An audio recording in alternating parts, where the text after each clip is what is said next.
Magandang araw mga kaibigan.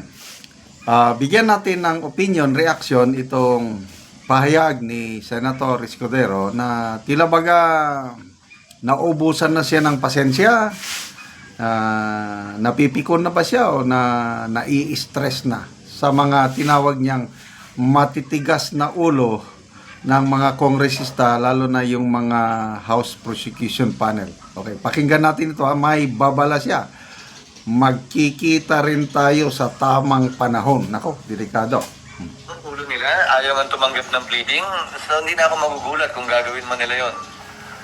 Biri mo, pagtanggap lang ng order, pagtanggap ng pleading, pagtanggap ng answer, pagtanggap ng appearance, pati yun, papahirapan, so hindi na ako magugulat, sa totoo lang. Pero magkikita-kita kami Yun. sa tamang panahon, kaugnay sa mga ganyang ginagawa nila sa panahon ito. Sa tigas ng ulo nila, ayaw nga tumanggap ng pleading, so hindi na ako magugulat kung gagawin man nila yon. Biri mo, pagtanggap lang ng order, pagtanggap ng pleading, pagtanggap ng answer, pagtanggap ng appearance, pati yun, papahirapan, so hindi na ako magugulat, sa totoo lang. Pero magkikita-kita kami sa tamang panahon, kaugnay sa mga ganyang ginagawa nila sa panahon ito. Sa tigas... Grabe, oh. Ang bigat na salita yon, yung titigas ang ulo nila, magkita-kita kami sa tamang panahon. Oh, nung ibig sabihin, Senator Judge, papahirapan ng mga prosecution panel, ay talagang ano yun, matindi. Baka magsisi sila, the way Senator Escudero speaks, nakikita ko, parang siya pa rin ang si Senate President sa 20th Congress. Kanina, may nabasa akong pahayag ni Senator Alan Peter Cayetano na sinusuportahan niya ang Senate President si Escudero, patay sila. Kasi si Senator Peter Alan Cayetano, yan ang tulay ni Escudero papunta sa Duterte Block. Malapit si Cayetano sa Duterte Block dahil nga sa kanyang kaugnayan sa mga Duterte. And then, malapit din si Cayetano kay Senate President. Ngayon, ang dami niyang chairmanship. So, sa suporta, palagay ko, nagkasundo na yan eh. Yung biglang nagbago ang ihip ng hangin. Instead na June 2 yung original schedule ng anong tawag doon.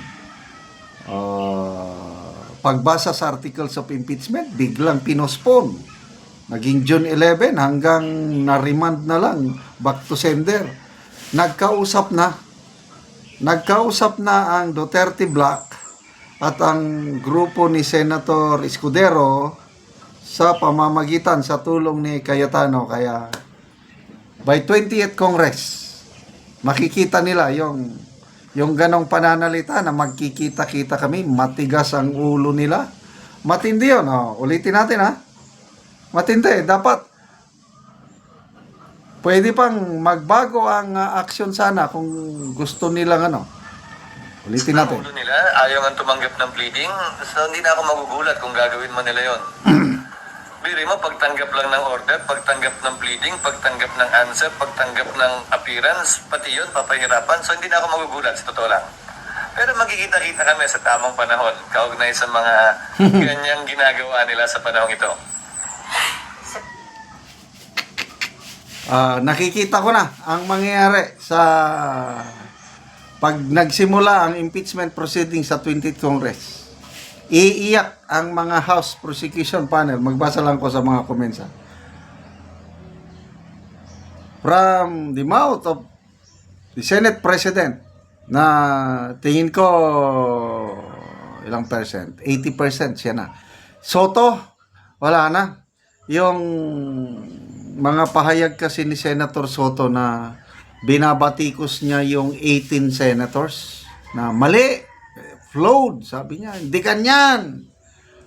Kung ako yung member ng Senado sa 20th Congress, tapos criticize ako ng isang nagmamagaling na kakandidatong Senate President, wala na.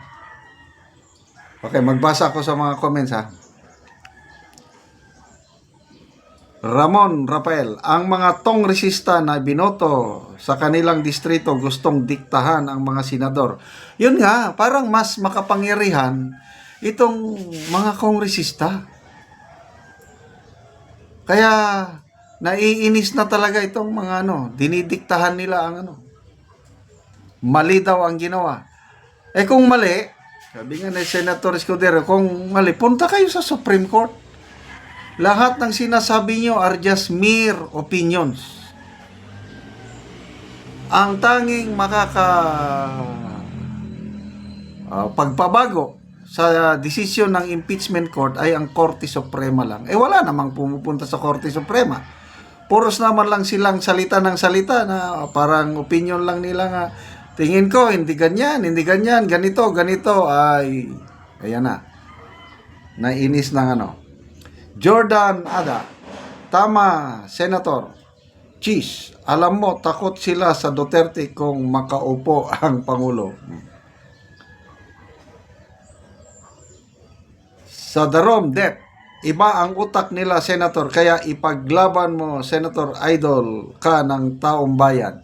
So, ako nung una, medyo may pagkainis ako kay Escudero. Tingin ko, siya, pro BBM talaga. Ngayon, hindi. Itong aksyon niya sa impeachment proceedings, kikita ko, may sariling diskarte. Hindi siya talaga nagpapadikta. Sabi nga niya, hindi namin trabaho na sumunod sa mga kagustuhan ni Speaker Romualdez. Ibahin nyo kami. Huwag nyo kaming diktahan. Di ba? May ganun siyang salita. Kasi, para ba kung anong gusto ni Romualdez, susundin na rin ng mga senador. Hindi pwede. Senador sila Ano pa? Ray Makatubal, hanggang 2028 na lang ang pagkahari nila dyan. God bless you, Senator Cheese Escudero. So, konting panahon na lang, malalaman na natin resulta but to me, sigurado na mong panalo si BP Inday Sara, iiyak na ang mga kalaban niya sa politika. Salamat mga kaibigan sa inyong pagsubaybay sa ating channel. Nakakatulong kayo ng malaki sa tribong Talandig ng Bukidnon dahil ang sweldo natin sa channel na ito is pantulong natin sa tribo. Namimigay tayo ng mga libreng yero at pako para makapagpatayo ng mas maayos na tirahan ang tribong Talandig. Panoorin nyo ang video na ito.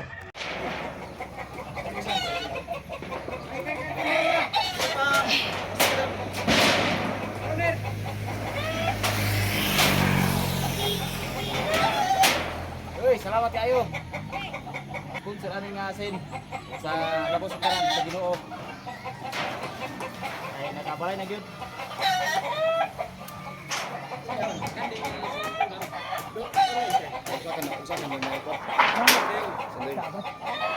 Ano ka dia?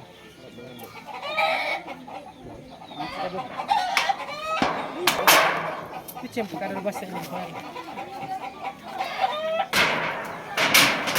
Hindi niya po. Dapat ito kala anay. Basta ka po kan.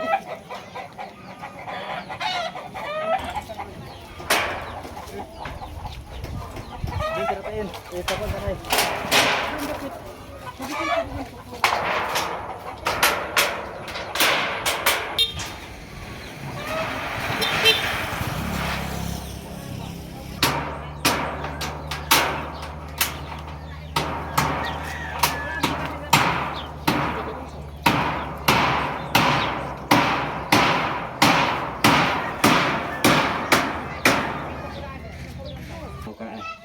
Hindi daw tingin talaga.